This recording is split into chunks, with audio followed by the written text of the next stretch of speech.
Alta Profit, assurance vie, retraite, immobilier, le meilleur de l'épargne en ligne depuis plus de 20 ans. Le Conseil en Plus présente Sud Radio, les incontournables de la gestion de patrimoine.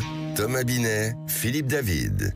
Et Thomas, nous vous retrouvons tous les jeudis soirs avec votre consultante Stéphane Cohen pour nous parler de gestion de patrimoine. Elle est aussi présidente d'Alta Profit. Aujourd'hui, vous allez aborder le sujet de l'assurance vie. Absolument Philippe, parce que l'assurance vie reste l'un des placements préférés des Français. Pourtant, beaucoup d'entre eux ne connaissent pas vraiment le fonctionnement de ce produit. Pire encore, des idées reçues continuent de courir sur l'assurance vie. On va essayer de casser ces idées reçues. Bonjour Stéphane Cohen. Bonjour Thomas. Stéphane, première idée reçue justement. L'assurance vie ne sert qu'à transmettre de l'argent à des héritiers quand on est mort. L'assurance vie n'est pas une assurance décès, elle a de multiples facettes, ça va bien au-delà.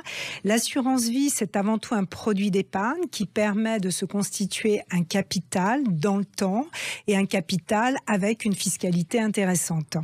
L'assurance vie va permettre de financer des projets, l'acquisition d'une résidence principale, le financement des études des enfants par exemple, ou se procurer des revenus complémentaires. Et si l'on décède avant d'avoir utilisé ce capital, eh bien, il sera transmis en franchise de droit de succession selon certaines conditions à des bénéficiaires qui sont désignés dans le contrat d'assurance lui-même. Donc, il s'agit d'un placement multi-objectif qui va servir à soi-même, mais qui va également servir à protéger sa famille et à transmettre un patrimoine à des héritiers. Alors, dans ces conditions, Stéphane, qu'est-ce qu'on peut attendre en termes de rendement de son contrat d'assurance vie ? Alors, tout va dépendre du support financier que vous allez choisir. Ce support financier, ça va dépendre aussi de votre appétence au risque ou pas.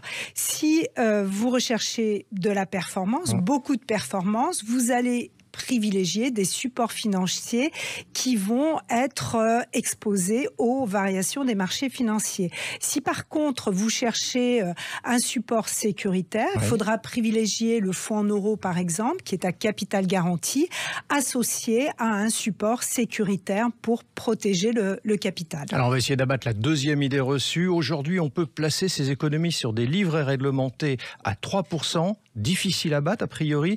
Alors l'assurance vie, Stéphane, conserve-t-elle toujours ses avantages ? Alors, l'assurance vie, depuis 20 ans, s'est beaucoup transformée, a beaucoup évolué. Elle s'est adaptée aux conjonctures des marchés financiers, mais elle s'est aussi adaptée aux besoins des épargnants. Et aujourd'hui, on a une diversité dans les supports financiers qui permet effectivement d'aller chercher de la performance et d'aller au-delà des performances des livrets réglementés. Alors, vous avez un exemple à nous donner, pour être concret ? Oui, l'assurance vie permet d'investir dans des fonds, des fonds actions, en France, en Europe ou à l'international, dans des fonds obligataires, dans des ETF, des supports indiciels, mais elle permet également d'investir sur le marché immobilier ou dans des actions no cotées qu'on appelle le private equity. Bref, c'est un univers très large où finalement chaque investisseur va pouvoir trouver chaussure à son pied en fonction de son profil, en fonction de son horizon de placement, en fonction de son appétence ou pas au risque. Oui, pardon. Et on va pouvoir aller chercher de la performance au-delà du livret A. Allez, on va attaquer la troisième idée reçue, Stéphane. Le problème avec l'assurance vie est que les fonds sont bloqués pendant 8 ans dessus. Alors, les fonds sont pas bloqués pendant... non, les fonds sont pas bloqués pendant 8 ans. Là, c'est une idée reçue et l'assurance vie n'est pas un placement où l'argent est bloqué. Vous pouvez très bien souscrire un contrat assurance vie aujourd'hui et avoir besoin de votre épargne dans un mois ou dans 2 mois.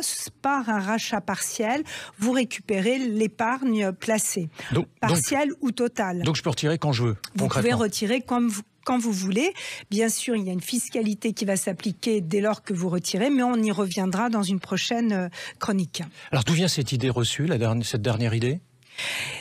Je pense que c'est parce qu'en finalement, on confond toujours le contrat d'assurance vie, le fonctionnement du contrat d'assurance vie avec la durée fiscale. Et c'est vrai qu'au-delà de 8 ans, on a une fiscalité qui est plus avantageuse. Merci beaucoup Stéphane Cohen et Thomas Binet. On vous retrouve jeudi prochain pour un autre numéro d'Oser Investir, les incontournables de la gestion de patrimoine. Et on vous retrouve également Thomas dimanche 9h45 pour Oser Investir, l'hebdo dans la matinale week-end.